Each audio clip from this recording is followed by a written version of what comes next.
cut that off, shall we?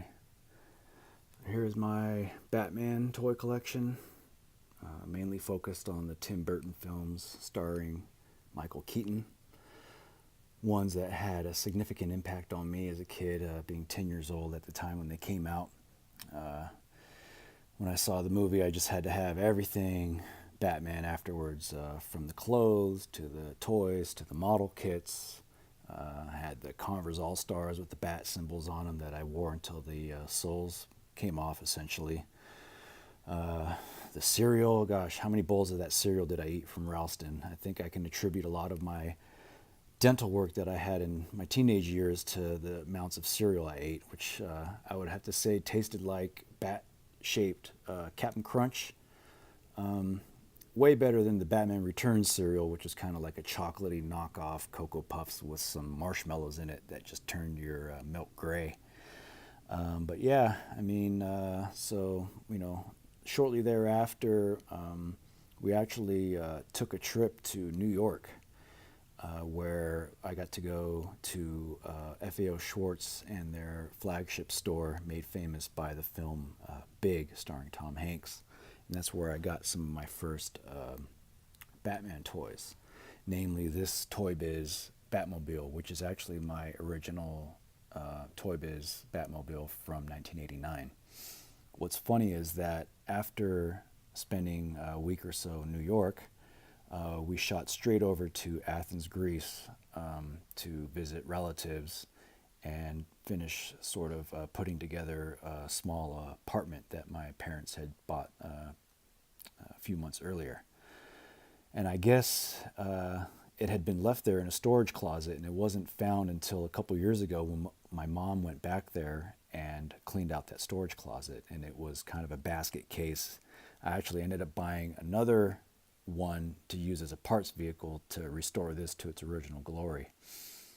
Even funnier was that I was actually, within a week of finishing putting this together, I was out thrifting at Goodwill and found a bulk bag of constructs. And inside that bulk bag were the missiles to this thing. So it was kind of like a godsend, to not have to go to eBay and purchase that stuff. And then as an adult collector, I started to purchase sort of the toys that I had as a kid, as well as some of the vinyls that you see here.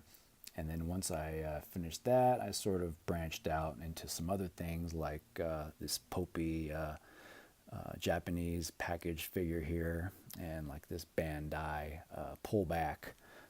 Some stuff I find out in the wild while thrifting, like this kite, this Kenner Arctic armor Batman, some of the die cast Ertl stuff I've got from a few places in town here. This Joker cycle I actually found at the Star Trek convention here in Vegas. I think the guy wanted like $75 for it. I waited till the very last day and then went back, and I think I got it for like 50. Some wax packs. I found that collector's cup at Goodwill. Yeah, other than that, Toy Biz I think was the main focus on the toys that I had growing up. Kenner wasn't really on my radar, but as an adult, I started to acquire some of the Kenner figures. Of course, you're going to pay the Kenner tax on those because they just seem to be a lot more expensive than the Toy Biz stuff.